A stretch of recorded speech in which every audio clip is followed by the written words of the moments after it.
Afternoon, folks. AZ Kayak Fisherman. And no, we're not on the lake. We're actually in the backyard looking at the oleanders right before the sun goes down.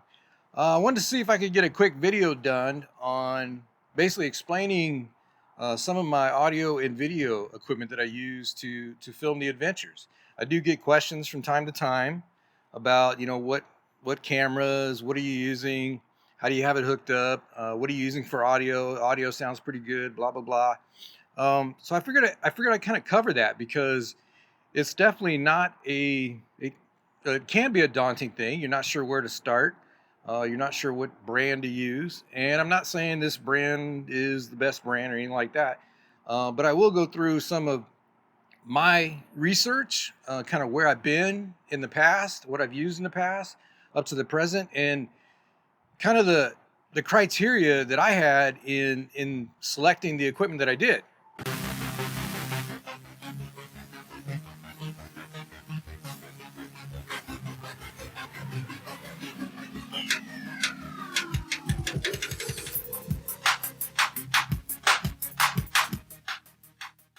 Actually, let's start there. So my criteria, when I was looking for a replacement for my audio and video filming solution, I had a list of criteria, definitely that I've gathered and kind of honed over the years of things that not only make it effective, but decent value, easy, or at least easier, and have some good quality. But some of the main points that when I started the journey of kind of replacing the stuff I had in the past, the first criteria was to work with a vendor or a company that had a solid reputation. Nothing. I didn't want any cheap, sorry, eBay stuff or Temu stuff. Definitely wanted to stick with a name brand that's kind of been around for a while. Has some decent reliability. On that note, clearly, being in kayak fishing, especially out here in Arizona, I wanted to use equipment that limited, overheating and freezing issues. That definitely happens a lot in the kayak fishing community, even on boats and things like that, especially out here in the Arizona sun. So overheating, freezing, didn't want to be bothered with that. I've definitely run into a little bit of that in the past, but there's some things you can do that kind of limit your risk there. Another criteria I had was, of course, cost, value. I didn't want to spend a fortune. I enjoy making these YouTube videos, but I'm not getting paid for it, at least not yet. um, even if I do, it's probably going to be pretty minimal. So, cost and values, always an option that you have to look at, or at least I did. Um, sorry. I wanted a decent camera with a good sensor, at least to be able to do 4K, 60 frames a second, which I don't use 60 frames very often. Usually I'm shooting in 30 frames, but I wanted a nice 4K image. That seems like normal, or at least pretty good, for a lot of the video quality. 1080 is fine as well too. But I wanted to try to do 4K if I could and do it well. One of the key features that I absolutely had to have was looping, or some sort of looping software feature within the camera. And what I mean by that, some companies call it looping, some may call it loop recording. There's a few names for it out in the industry, depending on how they trademark it or market it. But long story short, in summary, is basically you set your camera up on a certain looping interval, and for me, it's typically 5 minutes. And I figure pretty much all action has been captured in the last 5 minutes. And you basically, once you set that limit and you hit record, the camera is recording all day long, but it's only keeping or really storing the last 5 minutes. So as you get past that 5 minute mark, it's going to start at the beginning and start overriding that 6 minute and that 5th minute, et cetera, until it goes through. Basically, you're keeping the last 5 minutes when you hit stop, maybe a little more. And in the case of DJI or GoPro, it's pretty similar in how it works. But it typically splits it up when you retrieve the files into like 1 minute files. So if you set it for 5 minutes, typically you're going to get like 4 or 5 files if you go the full 5 minutes. Sometimes it's even less, but you can change that interval. You can do 20 minutes, 10 minutes, 30 minutes, things like that. Or you can do it to max, where it'll just keep overwriting until you hit stop the whole card. But that was an important feature. One, because I, especially at 4K, did not want to deal with transferring and going through files from all day long. I mean, definitely at 4K, the video files get pretty big. I don't have a gigantic hard drive. I don't have a lot of time. So I'm looking to get the meat and potatoes of the day. And typically, in a fishing day, you're out there 6 hours, 8 hours, what have you. Honestly, if you're having a good day, you may have 20 minutes of footage, all in all, 20, 30 minutes on a good day. If you really look at just the action. I mean, if you want to record the other slow periods of time, of course, you can put it on normal recording. But me, I'm typically focused on capturing, basically the action and some of the talking around that action. I wanted the camera to be external power capable.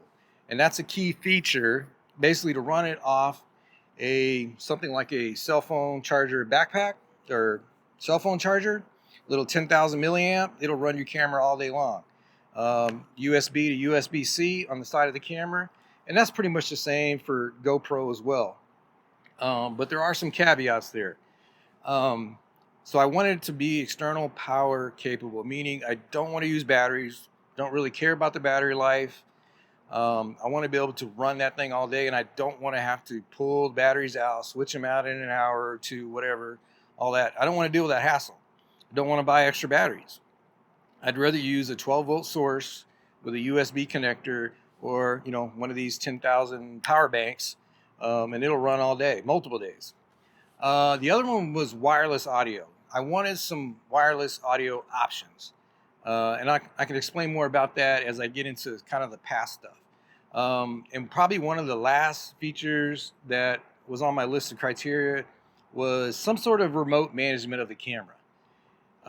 Whether it's a Bluetooth remote, an application on your phone, which I really didn't want that because I didn't want to have to pull the phone out all day long just to control the camera. But it'd be nice to have an option, could use it. Or, a dedicated, good, responsive voice control. That was on the table as well. So that was pretty much my criteria in looking at some of the competitors out there and options. Pretty much focused on GoPro, of course, DJI, looked at some of the other cameras. But after doing my research and looking at it, I kind of stayed with those two buckets. Let's go back to the past, I guess. What I've been through up to the present, what I've used in the past. I think I originally started off with the very old GoPros, probably like a GoPro 2 or 3. I know I had 4s. The 4 silvers and the 4 blacks were some of my favorite as far as reliability. Stayed with GoPro up until about the Hero 5, I think, and 6. That's pretty much the last cameras I had. They were fine. I did have some overheating issues. Got around that when you start using external power. Basically, you just don't put the battery in it. You run it completely off of external power, which is definitely what I would recommend. And especially if you want all-day footage, it's just going to be easier. However, that came with some complications in the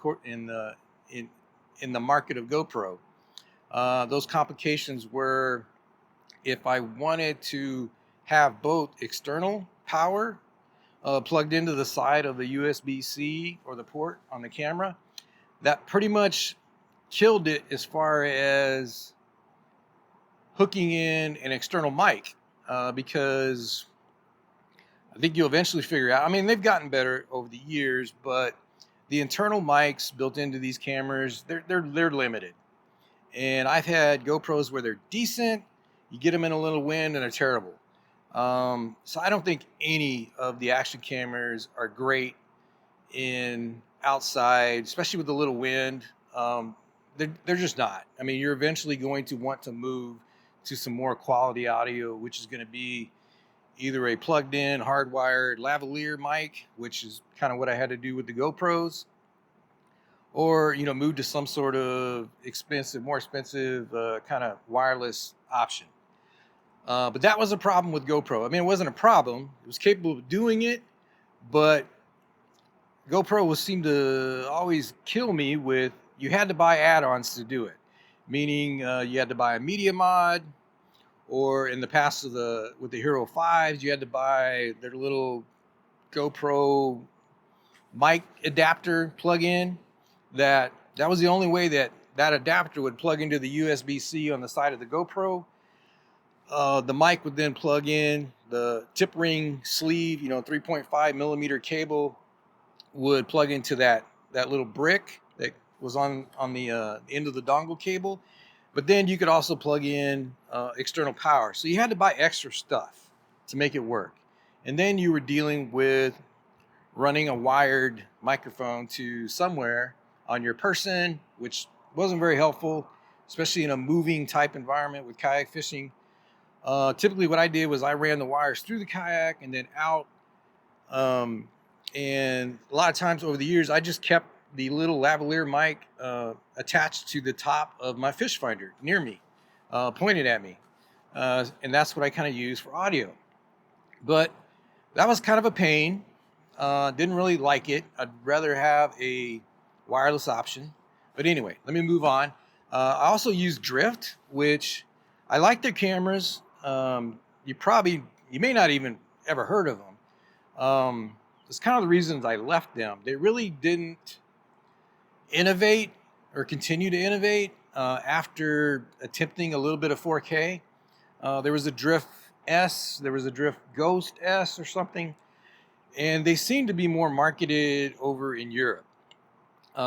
Cameras were pretty solid, a little bit bigger than GoPro. Sensors were good. Some of the options of plugging in wireless and cables and things like that were all pretty good. I think they just died from lack of innovation. I mean, they're still there, but they're just really not innovating. They don't seem to be keeping up. So kind of moved away from them pretty quickly as well. So as you can probably figure out, I ended up going with DJI. And so far I've been very happy. And I didn't buy the latest and greatest when it came to the cameras. The DJI Action 4 was plenty for what I needed, and it did 4K clearly, easily. The cost value was really good, but I had to have some good timing on my purchases. I got my first Osmo Action 4, I think it was Black Friday, end of last year, and under $200. I think it was 190 or something like that, and I thought that was a pretty decent deal. I got my second one eventually through a deal where Costco was selling a small combo for, again, under $200. And to me, that was a reasonable cost for a decent action camera. And my research on that between the Action 5, there wasn't a big, huge difference.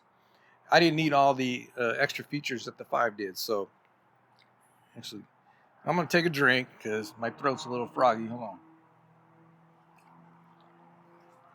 Excuse me. But so I ended up with the Action 4. I now have 2 of them.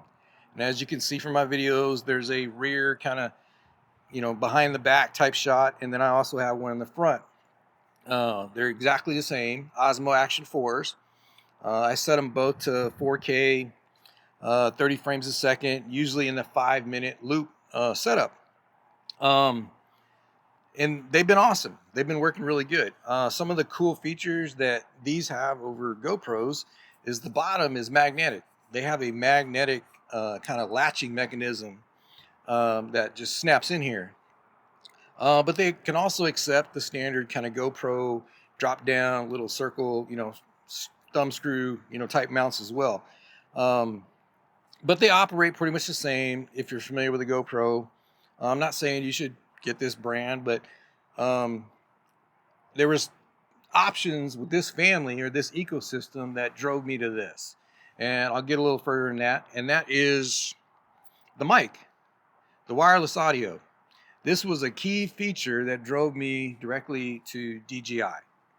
So they've had the DJI mic 1, mic 2 out for a while, but toward the end of last year, they came out with the DJI mic mini, which I'm wearing. And I bought their little set. So little mic mini set comes with the receiver, 2 transmitters, so I have 2, and they're tiny. I mean, these little transmitters that you can wear or snap on are tiny, and they're awesome. Pretty good audio, and it was a reasonable cost. And to get to the really cool benefit that totally sold me on these and the DJI Action 4 was DJI has this concept of called Osmo audio. And long story short, if I can summarize it, with most cameras, when you hook up a wireless audio mic system, you typically have to plug in the receiver to your camera. So this little receiver through a little USB typically snaps in to the side of your GoPro or your DJI or whatever, your Sony camera, and this would sit on your camera. That is the receiver. And then the 2 transmitters, of course, you would put on the people or something to collect the audio. With DJI and their cameras, or at least the Action 4, I think it's the Pocket 3, and of course the Action 5, these DJI mic minis and the mic 2 have this concept of Osmo audio ecosystem, and you do not need the receiver.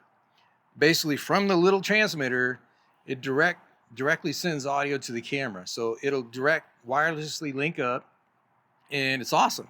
It's pretty quick, responsive. I love it. I don't have to have extra junk on the side of my camera, extra weight, extra things to charge. And it just works. It works really well. It has little settings within the camera as well as this. And as you can see, they're very small. They either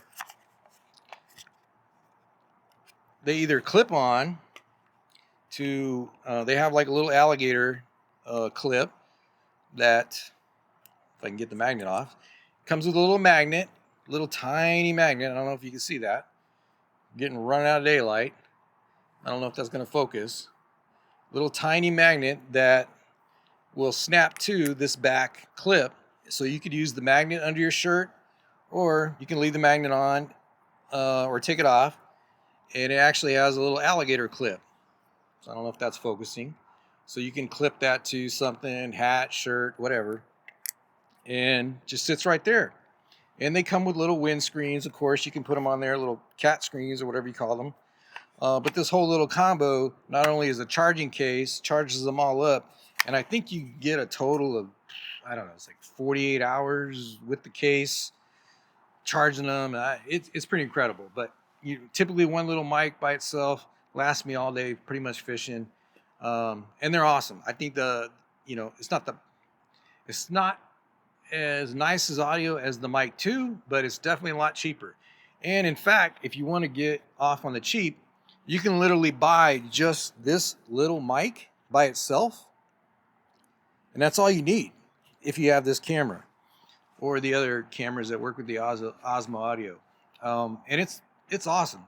It's small. It's hidden. You can put it under your shirt. It checked all the boxes for me. I mean, no receiver, hooked to the camera, direct connection to the camera.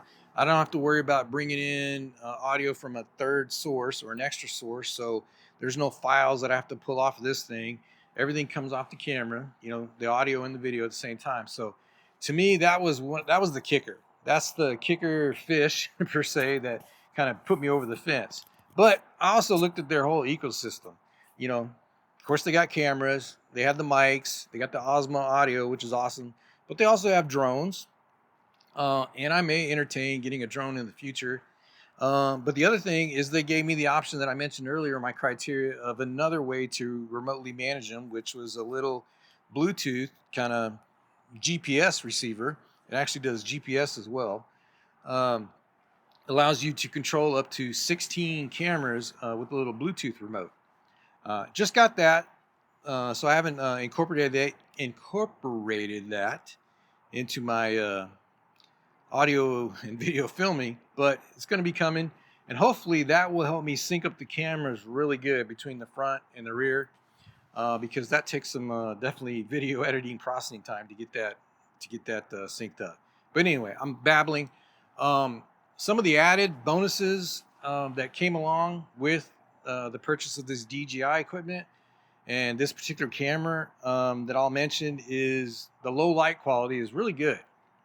It's pretty good for low light conditions. I think it's even probably a little better than GoPro.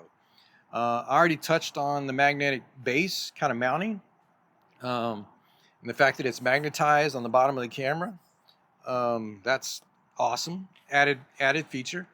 The camera gives you the ability to shoot in D-Log M kind of 10-bit kind of raw mode, which is great if you want to do some extra color grading within your video editing tool.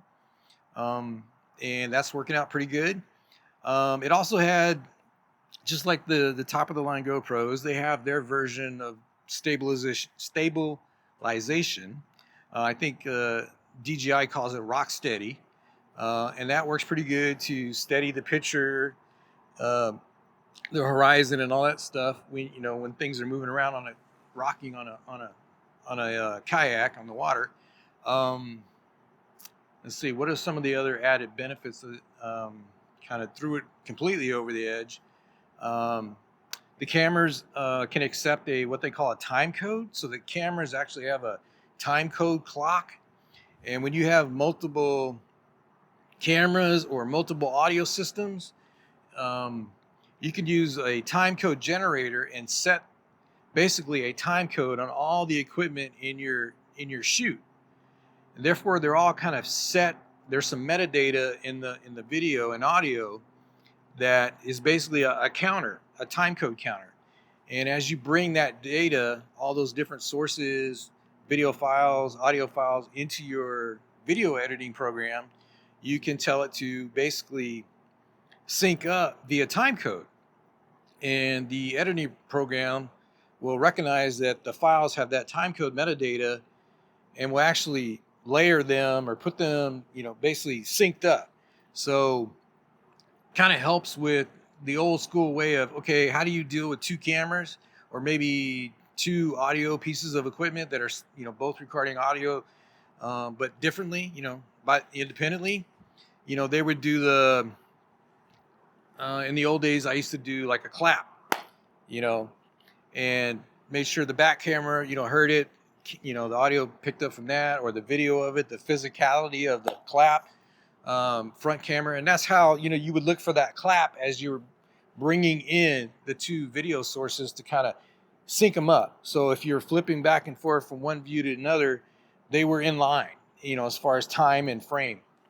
So time code sync is something I'm going to look into in the future as well, to kind of help me speed up my video editing when switching from camera views, because that's still a challenge. Like I said, the remote control was an added bonus. Can control up to 16 cameras, so that's cool. One other thing that I didn't know buying it was you can do Wi-Fi live streaming. But you have to use their DJI, I think it's called Mimo app, their phone application, but through your phone and through the app, you can live stream your Action 4, Action 5 cameras. So you can live stream to YouTube or any other typical, what do they call them, RMTP feeds, so Twitch, things like that. I don't know. Haven't tried it yet, but that is an option for if anybody that wants to do a live stream, you can actually do it with the Action 4 cameras and your cell phone with the app. If, of course, you're gonna need data, you're gonna need internet to do that. But that's an added bonus and a cool thing if you're in cell phone range.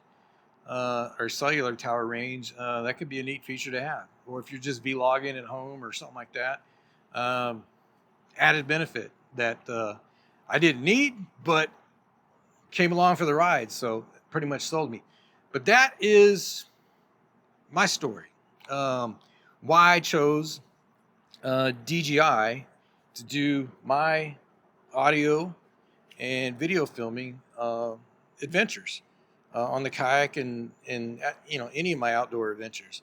So far, I've been very happy with them. Been pretty solid.